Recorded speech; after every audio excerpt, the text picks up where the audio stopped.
Hello and welcome to F.L. Mixologist, the place on the internet here where we sometimes kind of scratch our heads and trying to figure out what's going on. Case in point, this set of carbs. Now these are Weber 40 DCOEs on a Ford Crossflow manifold, and what attracted me to this unit, well, it's one of the obvious ones. If you've been watching the channel for a while, you know that kind of is my classic phrase. I went on the internet and I made a purchase.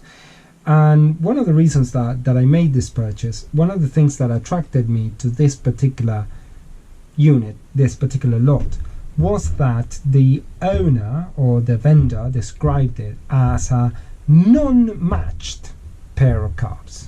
I thought, like, hang on a minute. So in this video, what I'm going to try and do is it's a discussion about are they not, some of the things you need to look out for in carb listings. So let's try and see if what he said was right. I think what he said was right, and then I'm going to try and explore some ways in which we can probably try to make this right somehow. So first of all, now that we are in this position, let me give you basically a broad brush view of what we're talking about. So as you can see, there is some obvious differences here. So the trumpets here between one carb and the other one are different. So obviously, if you're trying to make it work in the same engine, this wouldn't work very well. So obviously, this is clearly a case that the components are mismatched. The other thing that you might not be able to see is that the tops here, they all say DCOE 32 and DCOE 32. So it would appear on the face of it that these units match. However, that's not entirely the whole story, because as you can see, the bodies are slightly different. So this one has idle bypass passages and this one does not. So there is already a difference here. So there's clearly these are from a slightly different series.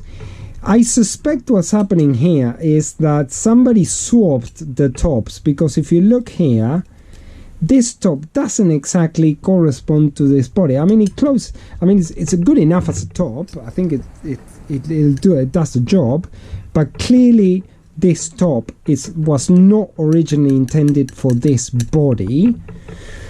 Now so clearly there is a difference between these two carbs. Now, could they still be matched? I think so, yes, because you can close the idle bypass here and here, and so the carb will essentially work the same.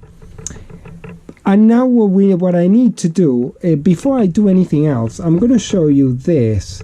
These carbs are incorrectly built because they've got this, what is called the missa plate. It's incorrectly installed because this spacer should be really here, and so this tells me that this unit was not very well put together. So I need to do a lot of investigation and soul searching. So let me take off the progression holes and the jets to see what we're working with.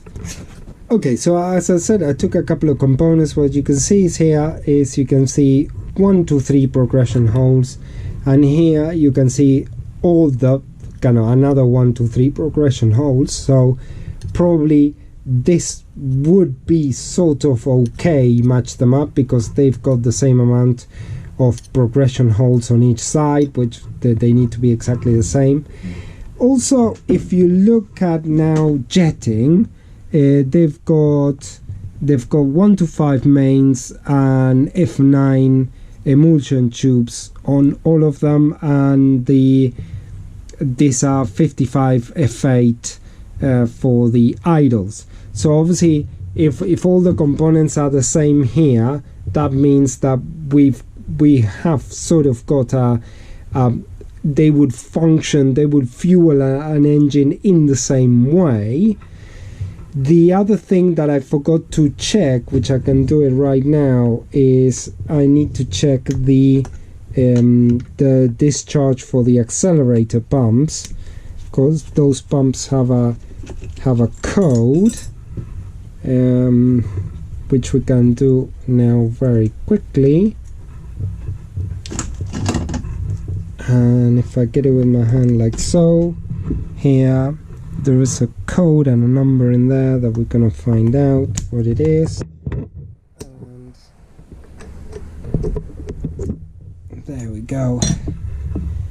So what are we talking about? This one is 3.5, and this one is a no number that I can see. So what you do is you put them side by side here and you compare these holes. So just there.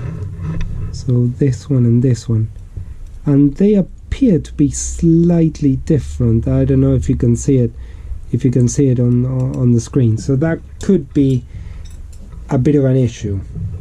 So I think that basically, and also if you look on this side, the mechanism for securing the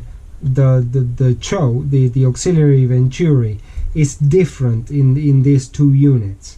So I think this could be a bit of a kind of mix and match job, that somebody had two carbs and just kind of stuck them together. However, can they be made to work together? Probably yes, and that's something that we're gonna find out kind of on the kind of next episode, because in an episode kind of following on from this, because what I need to do now is I need to make sure that I clean all the components. I need to make sure that all of the passages and everything is in good condition. It needs to be ultrasonic cleaned and all that jazz. But so far it would appear that we might have some sort of basis to work with for these carbs to be able to, work together as a pair again. So what I'll do is I'll leave that for the next episode. But for now, I want to say thank you for watching. I'll see you on the next episode, and please leave your questions and comments, and I will try to respond as quickly as I can. So thank you, and see you on the next episode.